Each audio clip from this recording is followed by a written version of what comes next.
हिंदू चलता है और पाक कुरान पे मुसलमान चलता है।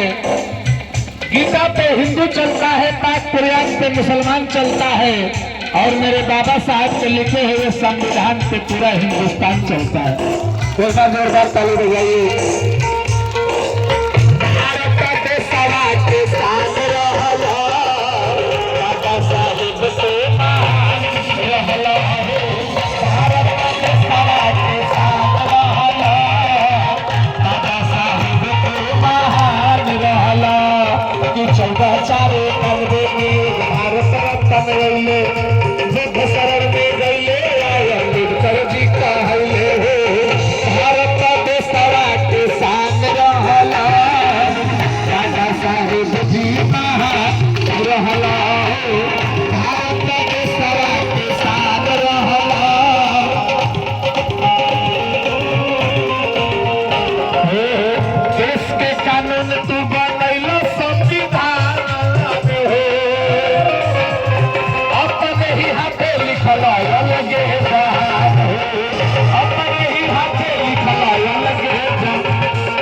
भेदभाव मिटैल, जाति पाति अछूत के भेदभाव मिटैल, दलित औरी महादलित के तो सम्मान दिलैल, दलित औरी महादलित के तो सम्मान दिलैल।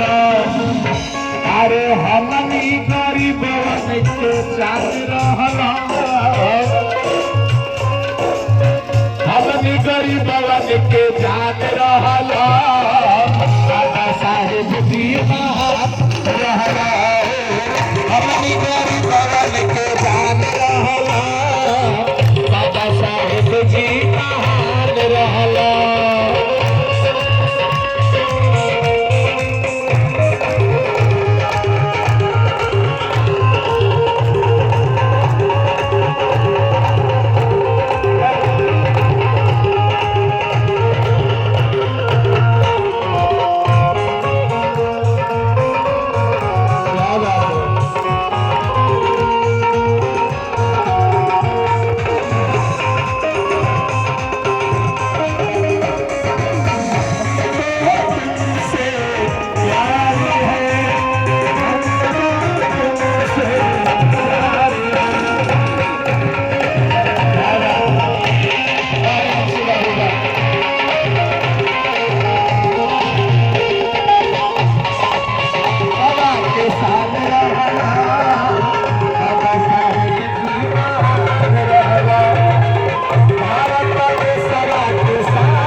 पढ़ल लिखल आप लोग बानी लो, आप लोग खातिर कोई बा नेता के जगह तू ताई बनवैला, बहुजन के मैया मनु आदि से बचैला।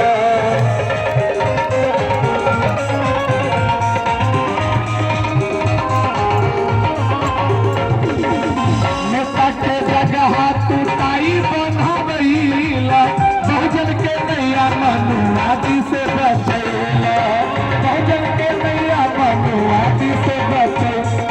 सबके शिक्षा पावे लायक अधिकार से ही दिलवैला, सबके शिक्षा पावे लायक अधिकार से ही दिलवैला। भीमाबाई के ललना तू नाम अमर कर गैला, भीमाबाई के ललना तू नाम अमर कर गैला। हरि भजन के दिल के आरे मान रहला, भाई भीम आर्मी के स्वाभिमान रहला, बाबा साहेब जी महान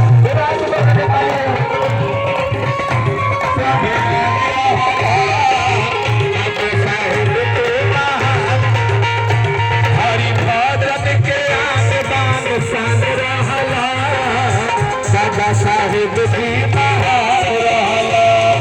14 चारे कदमे में भारत रत्न मिले, 14 चारे कदमे में भारत रत्न मिले। दुख शरण में गईले आए अम्बेडकर जी कहले, दुख शरण में गईले आए अम्बेडकर जी कहले। भारत